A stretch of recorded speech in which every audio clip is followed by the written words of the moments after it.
So, what is your name and what is the business that you own? My name is Matty Hagan. I own GLO by Matty. It's a skincare line. What problem is GLO by Matty solving within the world?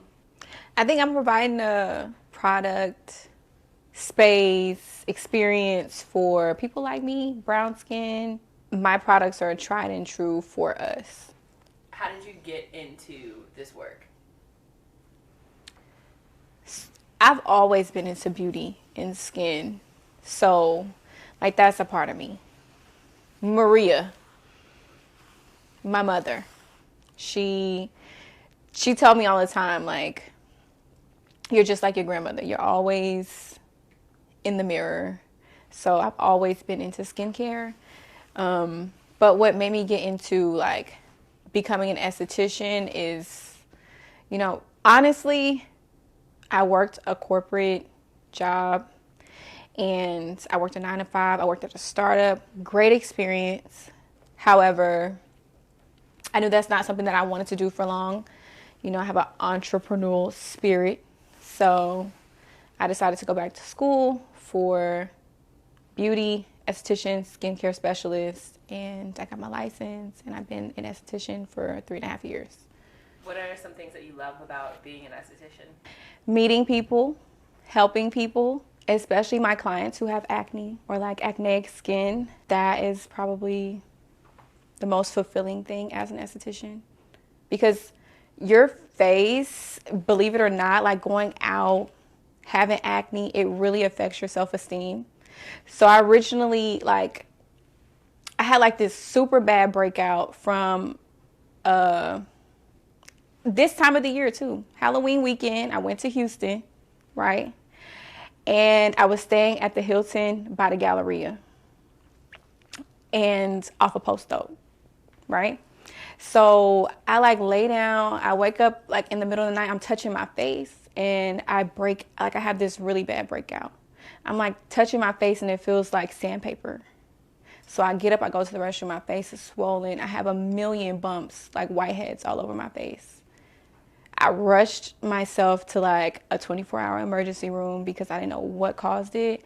I broke out. Once it like healed and stuff, I had a million like dark marks, hyperpigmentation. And I was like, oh no, I gotta like figure out how we could clear this up quick because I've never had this issue before. So, instantly I felt like my clients who have really bad, like type 4 acne, like grade A, A acne. Like I didn't feel comfortable even being at Walgreens because it was a process. It probably took me like a month before everything cleared up. So I guess seeing my clients happy and like it's a process. Trust the process. Like, what's your vision for your work as an esthetician?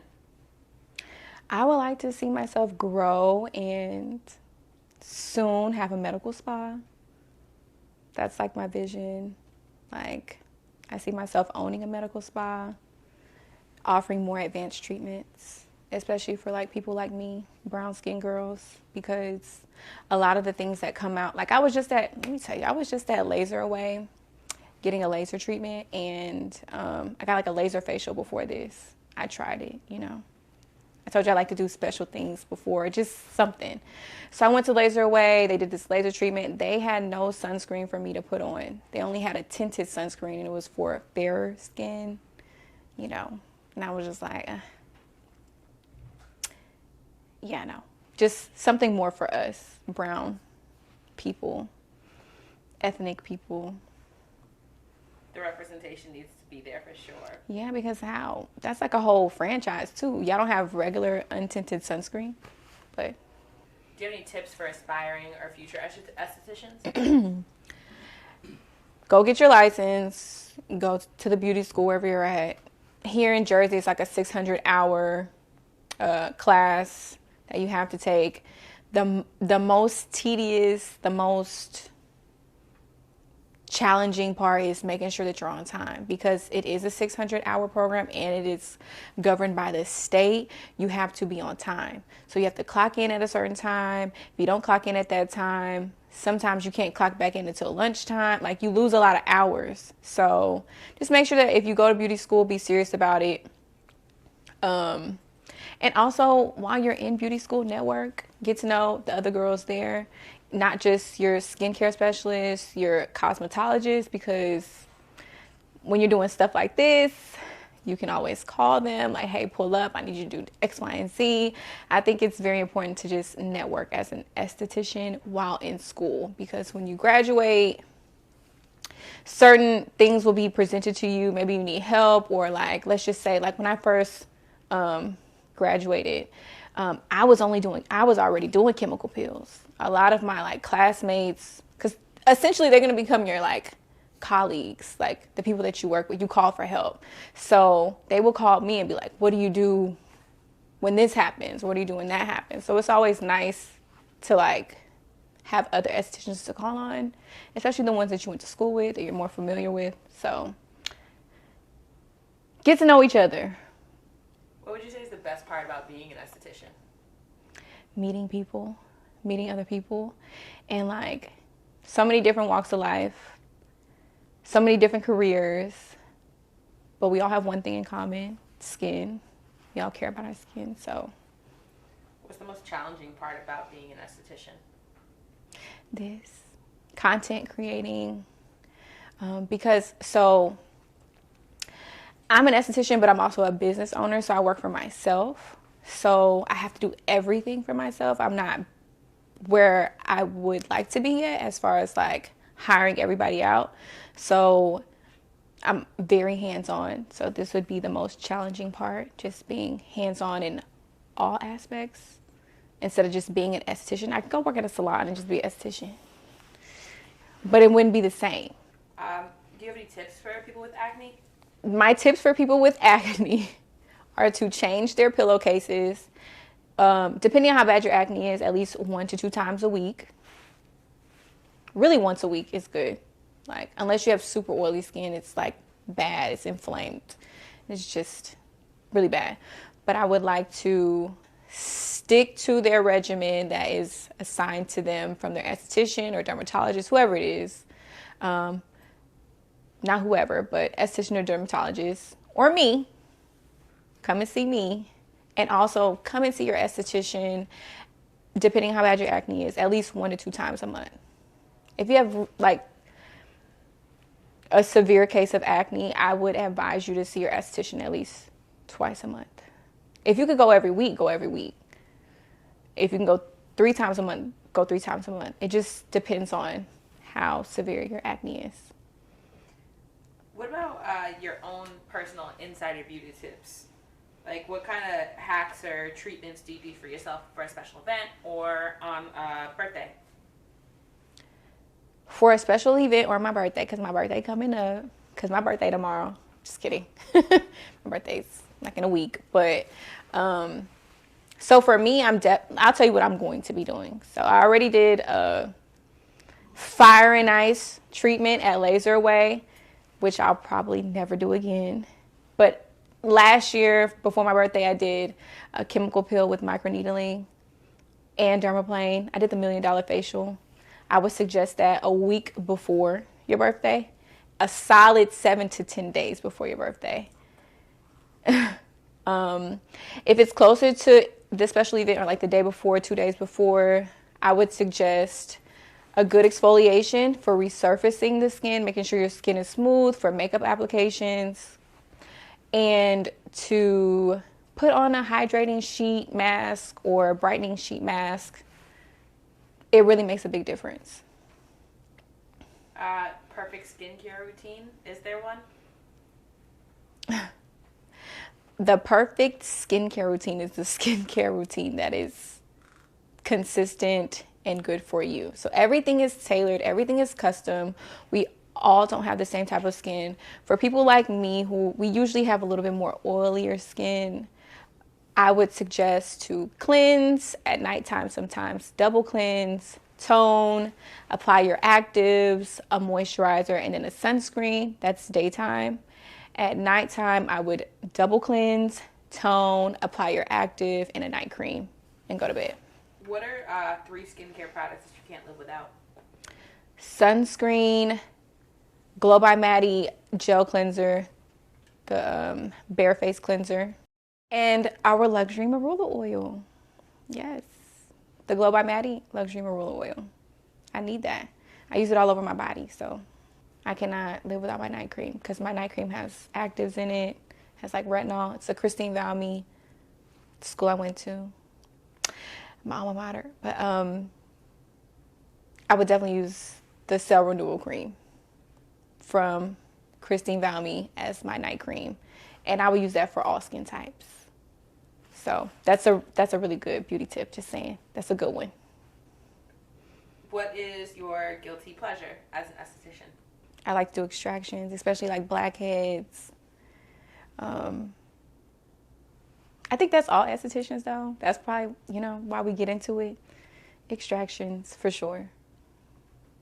I feel like breaking men into the skincare journey is something that is like new to come across. What's that been like for you? Or how do you suggest men get even started into skincare? First things first for my men, stop using Dove body soap on your face. Let's start there. How about we stop using body wash on our face, period.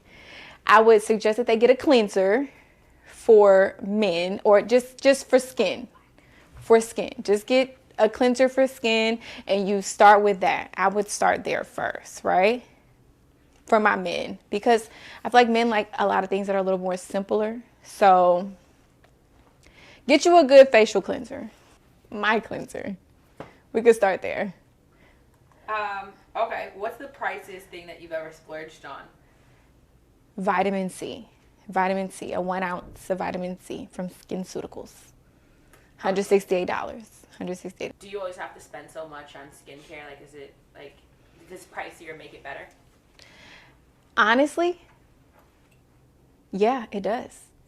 It really does. I mean, anything though, right? Like the more you spend on it, 9 times out of 10, it's better. I mean, as long as it's worth its value. So in skincare, like ingredients are very expensive, especially since I've started a skincare line. I've really gotten to see that ingredients are very expensive. So spending a little money, like, don't get me wrong, I love my certain drugstore products, but vitamin C would not be one of the things that I bought from the drugstore. Absolutely not. What are 3 things that you wouldn't do in skincare as an esthetician? Or now that you're an esthetician and you know more things? I would not wear sunscreen.